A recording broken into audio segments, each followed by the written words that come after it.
Nilinaw ng prosecution panel ang kanilang papel na ginagampanan sa impeachment trial matapos ang naging pahayag ng isang senator judge.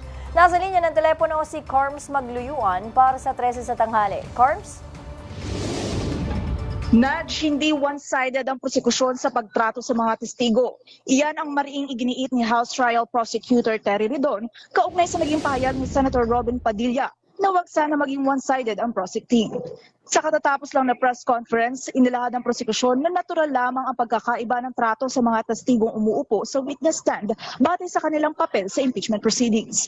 Dahil ang kanilang trabaho ay ipanalo ang katotohanan sa pamamagitan ng paglalatag ng matibay na ebidensya. Iginit rin ng prosekusyon na kinikilala nila ang karapatan ng depensa na magsagawa ng masusi at malawak na cross-examination bilang bahagi ng due process. Hindi naman ikinadismaya ng prosekusyon ang mga naging pahayag ni Senator Robin Padilla at ng ibang senator judges. Anila, magandang pagkakataon ng mga ganitong tanong upang malinawan ng publiko sa tungkulin ng bawat panig sa impeachment trial. Binigyang linaw rin nila na hindi nakasentro ang kanilang atensyon sa problema sa threshold ng boto ng senator judges, kundi sa pagtitiyak na maipakita ang lahat ng kinakailangang ebidensya upang makuha ang kinakailangang boto bago matapos ang paglilitis. Anila, ang impeachment court pa rin ang may kapangyarihang magpasya sa tamang pamantayan at threshold ng boto sa impeachment proceedings.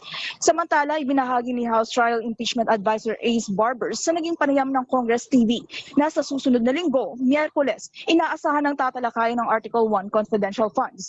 Bilang paghahanda, humingi na ng approval sa impeachment court ang prosecution na mabigyan ng sabpina ang mga taong nais mailagay sa witness stand.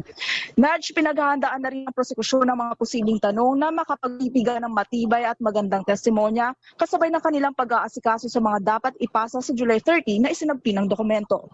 Nudge?